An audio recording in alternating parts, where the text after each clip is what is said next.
ఆకాశవాణి ప్రాంతీయ వార్తలు చదువుతున్నది కనపర్తి రాణి. ముఖ్యాంశాలు: రైతుల ధాన్యం కొనుగోళ్లలో ఫిర్యాదులు రాకుండా చర్యలు తీసుకోవాలని ఆంధ్రప్రదేశ్ ముఖ్యమంత్రి నారా చంద్రబాబు నాయుడు అధికారులను ఆదేశించారు. ఆంధ్రప్రదేశ్లో మార్కాపురం, పోలవరంను కొత్త జిల్లాలుగా ఏర్పాటు చేస్తూ రాష్ట మంత్రివర్గం ఆమోదం తెలిపింది. వైకుంఠ ఏకాదశిని పురస్కరించుకుని తిరుమల శ్రీ వెంకటేశ్వర స్వామిని తెలంగాణ ముఖ్యమంత్రి ఏ రేవంత్ రెడ్డి ఈరోజు దర్శించుకున్నారు. ఆంధ్రప్రదేశ్లో కల్తీ మద్యం నియంత్రణకు కఠిన చర్యలు తీసుకుంటున్నామని ఎక్సైజ్ శాఖ మంత్రి కొల్లు రవీంద్ర పేర్కొన్నారు.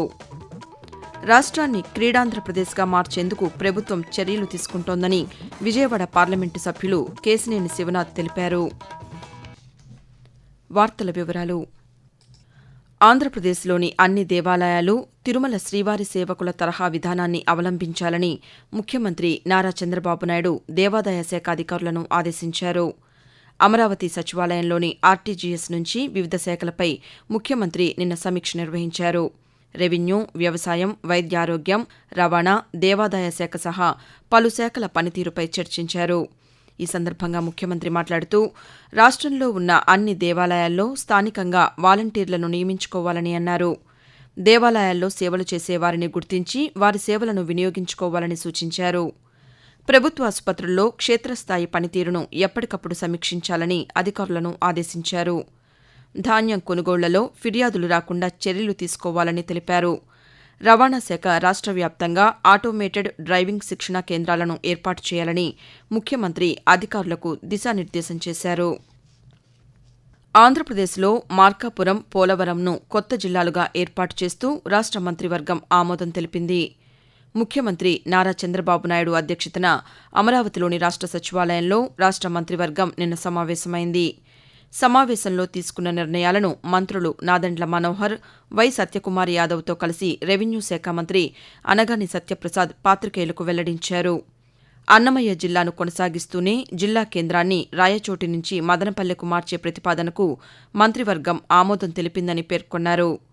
కొత్త జిల్లాలు, రెవెన్యూ డివిజన్లు, మండలాలతో పాటు పలుచోట్ల మార్పులు, చేర్పులపై ఈ నెల 31న తుది నోటిఫికేషన్ జారీ కానుందని మంత్రి తెలియజేస్తూ, పోలవరం జిల్లాగా ఒకటి ఏర్పాటు చేసి రంపచోడవరం నియోజకవర్గాన్ని దాన్ని అభివృద్ధి చేయాలని చెప్పేసి, అలాగే ఎక్కడైతే పోలవరం విలేజ్ ఉందో దాన్ని కూడా రాబోయే రోజుల్లో అభివృద్ధి చేసి ఆ ప్రాంతానికి కూడా రెవెన్యూ పరంగా కూడా డివిజన్ ఇవ్వాలని చెప్పేసి కూడా ముఖ్యమంత్రి గారు కాంక్షించారు. అద్దంకి నియోజకవర్గం బాపట్ల నుంచి ప్రకాశం జిల్లాలోకి, దర్శి నియోజకవర్గం మొత్తం కూడా అద్దంకి సబ్ డివిజన్ లో ఉండి ప్రకాశం జిల్లాలో ఉండే విధంగా ఏర్పాటైంది.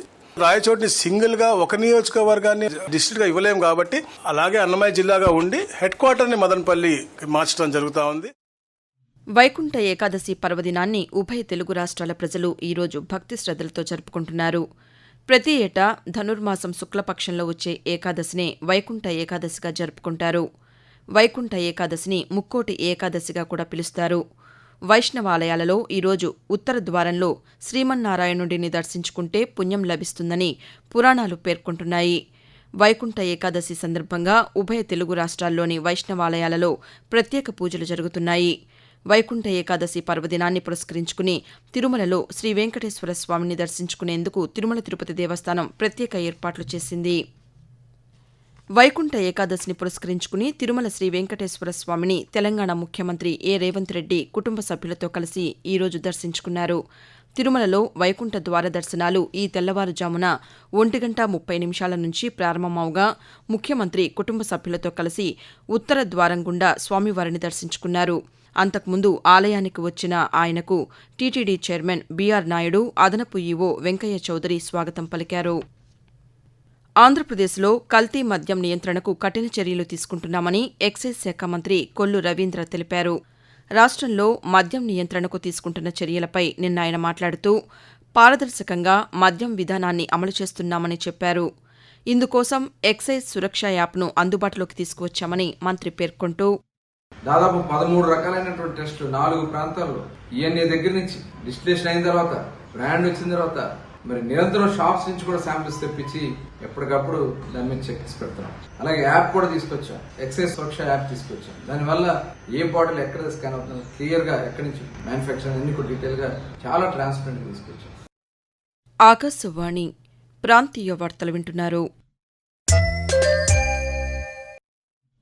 2025లో కేంద్ర ప్రభుత్వ పరివర్తనాత్మక విధానాలు, భారతీయ క్రీడాకారుల ప్రతిభ ఏకమై చారిత్రాత్మక విజయాల పరంపరను అందించిన సంవత్సరంగా నిలిచింది.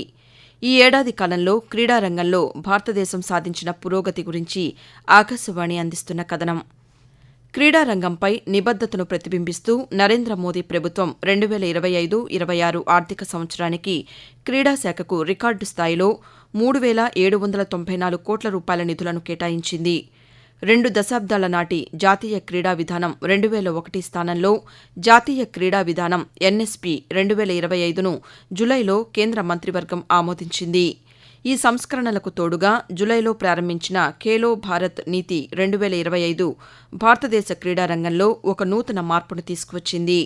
నవంబర్లో భారత మహిళల క్రికెట్ జట్టు ఐసీసీ మహిళల ప్రపంచ కప్ను కైవసం చేసుకోగా, భారత మహిళల అంధుల క్రికెట్ జట్టు తమ మొట్టమొదటి టీ20 ప్రపంచ కప్ను గెలుచుకుని చరిత్ర సృష్టించింది. ఇలా ఈ సంవత్సరం భారతదేశ క్రీడా విప్లవంలో తిరుగులేని ఏడాదిగా రుజువు చేసింది. రాష్ట్రాన్ని క్రీడాంధ్రప్రదేశ్గా మార్చేందుకు ప్రభుత్వం చర్యలు తీసుకుంటోందని విజయవాడ పార్లమెంటు సభ్యులు కేశినేని శివనాథ్ అన్నారు. విజయవాడలోని పాలిటెక్నిక్ కళాశాల మైదానంలో నిర్వహించిన 28వ ఇంటర్ పాలిటెక్నిక్ ప్రాంతీయ క్రీడా సమావేశాన్ని స్థానిక శాసనసభ్యులు గద్దె రామ్మోహన్తో కలిసి ఆయన నిన్న ప్రారంభించారు.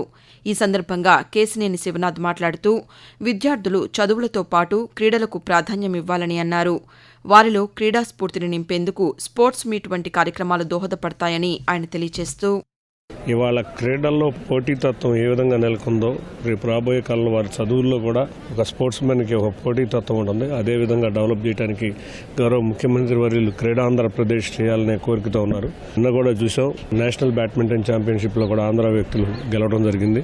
అందరూ చక్కగా క్రీడలు ఆడి చక్కగా చదువుకుని క్రీడా ఆంధ్రప్రదేశ్ కార్యక్రమంలో అందరం భాగస్వాములు కావాలని వచ్చిన క్రీడాకారులందరినీ కోరుకుంటూ అందరికీ శుభాభినందనలు తెలియజేసుకుంటాం. తెలంగాణలో సహకార సంఘాల బలోపేతం కోసం రాష్ట్ర ప్రభుత్వం చర్యలు తీసుకుంటోందని వ్యవసాయ శాఖ మంత్రి తుమ్మల నాగేశ్వరరావు తెలిపారు. హైదరాబాద్లో నాబార్డు ఆధ్వర్యంలో జరిగిన అంతర్జాతీయ సహకార వారోత్సవాల సదస్సులో ఆయన ముఖ్య అతిథిగా పాల్గొని ప్రసంగించారు. సహకార సంఘాలను కంప్యూటరీకరించి ఆధార్ ఆధారిత చెల్లింపులు, బీమా సాయం వంటి డిజిటల్ సేవలు అందిస్తున్నామని చెప్పారు. 2024-25లో ప్రాథమిక వ్యవసాయ సహకార సంఘాల ద్వారా రైతులకు 7,500 కోట్ల రుణాలను మంజూరు చేశామని, 311 సంఘాలను రైతు ఉత్పత్తి సంఘాలుగా మారుస్తున్నామని మంత్రి వివరించారు. వాతావరణం. ఆంధ్రప్రదేశ్, తెలంగాణలో చలి తీవ్రత కొనసాగుతోంది. అన్ని జిల్లాల్లోనూ చలిగాలులు వీస్తున్నాయి. ఆంధ్రప్రదేశ్లోని మన్యం ప్రాంతంలో కనిష్ట ఉష్ణోగ్రతలు నమోదవుతున్నాయి. నిన్న అల్లూరి సీతారామరాజు జిల్లాలోని అరకులో 4.2 డిగ్రీల కనిష్ట ఉష్ణోగ్రత నమోదైంది. అలాగే తెలంగాణలోని కొమరం భీం, ఆసిఫాబాద్ జిల్లాలోని తిర్యానీలో అత్యల్పంగా 6.1 డిగ్రీల కనిష్ట ఉష్ణోగ్రత నమోదైంది. దట్టమైన పొగమంచు కారణంగా ప్రజల రాకపోకలకు ఇబ్బంది ఎదురవుతోంది. ప్రాంతీయ వార్తలు ముగించే ముందు ముఖ్యాంశాలు మరొక్కసారి. రైతుల ధాన్యం కొనుగోళ్లలో ఫిర్యాదులు రాకుండా చర్యలు తీసుకోవాలని ఆంధ్రప్రదేశ్ ముఖ్యమంత్రి నారా చంద్రబాబు నాయుడు అధికారులను ఆదేశించారు. ఆంధ్రప్రదేశ్లో మార్కాపురం, పోలవరంను కొత్త జిల్లాలుగా ఏర్పాటు చేస్తూ రాష్ట్ర మంత్రివర్గం ఆమోదం తెలిపింది. వైకుంఠ ఏకాదశిని పురస్కరించుకుని తిరుమల శ్రీ వెంకటేశ్వర స్వామిని తెలంగాణ ముఖ్యమంత్రి ఏ రేవంత్ రెడ్డి ఈరోజు దర్శించుకున్నారు. ఆంధ్రప్రదేశ్లో కల్తీ మద్యం నియంత్రణకు కఠిన చర్యలు తీసుకుంటున్నామని ఎక్సైజ్ శాఖ మంత్రి కొల్లు రవీంద్ర పేర్కొన్నారు. రాష్ట్రాన్ని క్రీడాంధ్రప్రదేశ్గా మార్చేందుకు ప్రభుత్వం చర్యలు తీసుకుంటోందని విజయవాడ పార్లమెంటు సభ్యులు కేశినేని శివనాథ్ తెలిపారు. ఆకాశవాణి ప్రాంతీయ వార్తలు ఇంతటితో సమాప్తం.